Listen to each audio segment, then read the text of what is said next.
The Art of War by Sun Tzu, translated by Lionel Giles. Part 3. Attack by Stratagem. Sun Tzu said, "In the practical art of war, the best thing of all is to take the enemy's country whole and intact.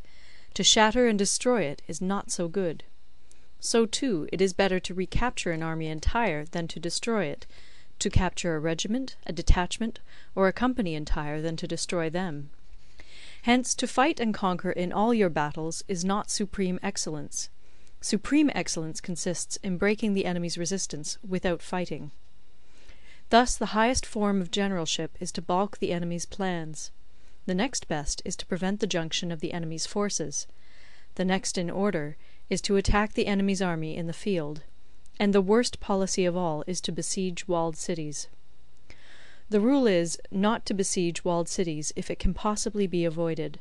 The preparation of mantlets, movable shelters, and various implements of war will take up 3 whole months, and the piling up of mounds against the walls will take 3 months more. The general, unable to control his irritation, will launch his men to the assault like swarming ants, with the result that 1/3 of his men are slain, while the town still remains untaken. Such are the disastrous effects of a siege. Therefore the skilful leader subdues the enemy's troops without any fighting. He captures their cities without laying siege to them. He overthrows their kingdom without lengthy operations in the field. With his forces intact he will dispute the mastery of the empire, and thus, without losing a man, his triumph will be complete. This is the method of attacking by stratagem. It is the rule in war, if our forces are 10 to the enemy's 1, to surround him; if 5 to 1, to attack him; if twice as numerous, to divide our army into 2. If equally matched, we can offer battle; if slightly inferior in numbers, we can avoid the enemy; if quite unequal in every way, we can flee from him.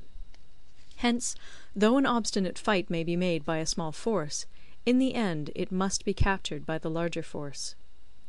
Now the general is the bulwark of the state. If the bulwark is complete at all points, the state will be strong; if the bulwark is defective, the state will be weak.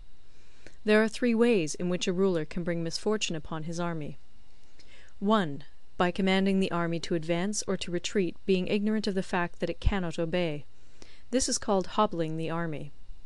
2. By attempting to govern an army in the same way as he administers a kingdom, being ignorant of the conditions which obtain in an army. This causes restlessness in the soldiers' minds. 3. By employing the officers of his army without discrimination through ignorance of the military principle of adaptation to circumstances. This shakes the confidence of the soldiers. But when the army is restless and distrustful, trouble is sure to come from the other feudal princes. This is simply bringing anarchy into the army, and flinging victory away. Thus we may know that there are 5 essentials for victory. 1. He will win who knows when to fight and when not to fight. 2. He will win who knows how to handle both superior and inferior forces. 3. He will win whose army is animated by the same spirit throughout all its ranks. 4. He will win who, prepared himself, waits to take the enemy unprepared. 5. He will win who has military capacity and is not interfered with by the sovereign. Hence the saying, if you know the enemy and know yourself, you need not fear the result of 100 battles. If you know yourself, but not the enemy, for every victory gained you will also suffer a defeat. If you know neither the enemy nor yourself, you will succumb in every battle. End of Part 3. Part 4. Tactical Dispositions. Sun Tzu said, "The good fighters of old first put themselves beyond the possibility of defeat, and then waited for an opportunity of defeating the enemy. To secure ourselves against defeat lies in our own hands, but the opportunity of defeating the enemy is provided by the enemy himself. Thus the good fighter is able to secure himself against defeat, but cannot make certain of defeating the enemy. Hence the saying, one may know how to conquer without being able to do it." Security against defeat implies defensive tactics. Ability to defeat the enemy means taking the offensive. Standing on the defensive indicates insufficient strength; attacking, a superabundance of strength. The general who is skilled in defence hides in the most secret recesses of the earth. He who is skilled in attack flashes forth from the topmost heights of heaven.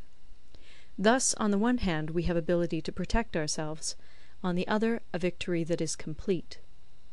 To see victory only when it is within the ken of the common herd is not the acme of excellence. Neither is it the acme of excellence if you fight and conquer, and the whole empire says, "Well done!" To lift an autumn hare is no sign of great strength. To see the sun and moon is no sign of sharp sight. To hear the noise of thunder is no sign of a quick ear.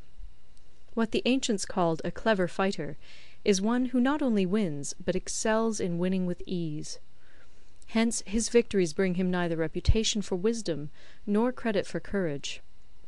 He wins his battles by making no mistakes. Making no mistakes is what establishes the certainty of victory, for it means conquering an enemy that is already defeated. Hence the skilful fighter puts himself into a position which makes defeat impossible, and does not miss the moment for defeating the enemy. Thus it is that in war the victorious strategist only seeks battle after the victory has been won, whereas he who is destined to defeat first fights and afterwards looks for victory. The consummate leader cultivates the moral law, and strictly adheres to method and discipline. Thus it is in his power to control success. In respect of military method we have, firstly, measurement; secondly, estimation of quantity; thirdly, calculation; fourthly, balancing of chances; fifthly, victory. Measurement owes its existence to earth; estimation of quantity to measurement; calculation to estimation of quantity; balancing of chances to calculation; and victory to balancing of chances. A victorious army opposed to a routed one is as a pound's weight placed in the scale against a single grain. The onrush of a conquering force is like the bursting of pent-up waters into a chasm 1,000 fathoms deep. End of Part 4. Recorded in Toronto, Ontario by Moira Fogarty, October 2006.